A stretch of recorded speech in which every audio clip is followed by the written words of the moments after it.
Anak-anak, sekarang kita lanjut ke pokok pikiran yang ketiga, yang bunyinya sesuai dengan sila yang ke-5, yaitu negara yang berkedaulatan rakyat berdasar atas kerakyatan dan permusyawaratan perwakilan. Ini kalau disingkat pokok pikirannya adalah pokok pikiran kedaulatan rakyat. Jadi anak-anak harus ingat ya, tadi pokok pikiran yang pertama sesuai dengan sila yang ketiga, negara persatuan. Pokok pikiran yang kedua sesuai dengan sila yang ke-5, keadilan sosial. Pokok pikiran yang ketiga yang kita bahas ini adalah sesuai dengan sila yang keempat, yaitu kedaulatan rakyat. Pokok pikiran kedaulatan rakyat ini mengandung konsekuensi logis anak-anak bahwa sistem negara yang terbentuk dalam Undang-Undang Dasar harus berdasarkan atas kedaulatan rakyat dan permusyawaratan perwakilan. Tahu maksudnya ya? Jadi segala sesuatu hal yang menyangkut kepentingan orang banyak di negara kita ini harus selalu dimusyawarahkan. Karena musyawarah ini adalah sudah merupakan ciri khas kepribadiannya bangsa Indonesia sejak zaman dulu kala. Sejak zaman nenek moyang kita pun sudah ada musyawarah untuk mufakat. Di bab yang kemarin, bab yang pertama itu sudah pernah saya sampaikan contohnya. Contohnya apa, masih ingat? Yaitu pemilihan kepala suku. Ini yang terjadi pada saat zamannya nenek moyang kita.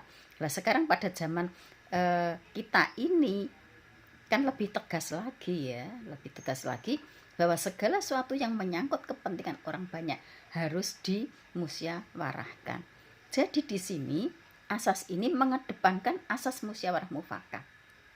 Lebih mengutamakan musyawarah untuk mufakat dalam menyelesaikan suatu persoalan. Tentu saja persoalan yang sesuai dengan persoalan yang menyangkut kepentingan orang banyak. Kalau persoalan yang masalah pribadi ya tidak perlu dimusyawarahkan.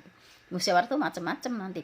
Ada musyawarah dalam keluarga, ada musyawarah di kelas kalian. Kalian diskusi mengerjakan tugas dari saya, misalnya tugas kelompok untuk didiskusikan, itu berarti sudah musyawarah. Jangan satu anak yang mengerjakan, tetapi semuanya mengerjakan dengan cara diskusi, berarti sudah musyawarah. Di negara kita juga sama. Coba contohnya apa dalam musyawarah untuk mufakat? Yaitu pemilihan umum ya, pemilihan umum. Baik itu memilih yang sekarang ini sebentar lagi nanti akan ada pilkada ya, pemilihan bupati, pemilihan wali kota, pemilihan presiden misalnya semacam ini ya. Ini semuanya adalah berdasarkan musyawarah untuk mufakat. Sehingga politik kenegaraan yang kita bentuk itu semuanya juga dasarnya adalah dari musyawarah mufakat, tidak berdasarkan dari pahamnya kelompok tertentu gitu ya, bukan, tetapi dari hasil musyawarah untuk mufakat. Ini pokok pikiran yang ketiga. Anak-anak, sekarang pokok pikiran yang terakhir.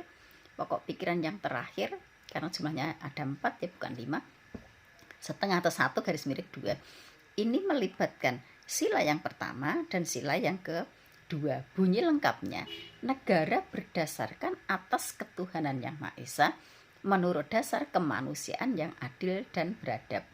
Diterima aliran pokok pikiran ketuhanan. Ya, jadi bunyi lengkapnya anak-anak boleh buka bukunya, silahkan. Itu ada di halaman 41. Negara berdasarkan atas ketuhanan yang Maha Esa menurut dasar kemanusiaan yang adil dan beradab. Pokok pikiran ini mengandung makna bahwa di dalam Undang-Undang Dasar harus mengandung isi yang mewajibkan pemerintah dan penyelenggara negara wajib memiliki kepribadian atau budi pekerti yang luhur. Siapapun yang memegang suatu pemerintahan, anak-anak, harus berbudi pekerti yang luhur. Ya. Maka di dalam syarat-syarat apapun untuk suatu kenegaraan itu pasti ada nanti syaratnya, itu pasti meliputi tentang budi pekerti yang luhur. Sehingga di sini dalam pokok pikiran ketuhanan ini mengandung pengertian takwa kepada Tuhan Yang Maha Esa menurut dasar kemanusiaan yang adil dan beradab dengan menjunjung tinggi harkat dan martabat manusia atau nilai-nilai kemanusiaan yang secara luhur. Inilah anak-anak pokok pikiran yang keempat. Di dalam pokok pikiran yang keempat, saya ulangi lagi, intinya pokok pikiran yang keempat ini mewajibkan bagi setiap penyelenggara negara maupun pemerintah harus memiliki suatu budi pekerti yang luhur. Yang bisa diterima sebagai pemerintah maupun penyelenggara negara adalah mereka yang memiliki budi pekerti yang luhur. Maka dari itu anak-anak, kalian semuanya adalah generasi-generasi penerus yang suatu ketika nanti kalian mungkin akan memegang suatu pemerintahan. Dari awal, dari sedini mungkin ini, bentuklah pribadi kalian adalah pribadi yang luhur. Karena nanti ketika kalian pun akan memegang suatu pemerintahan harus memiliki budi pekerti yang luhur. Tapi di sini tidak hanya pemerintah saja, semua warga negara wajib memiliki kepribadian budi pekerti yang luhur dan harus percaya kepada Tuhan Yang Maha Esa. Saya rasa cukup dulu videonya, nanti kita lanjut.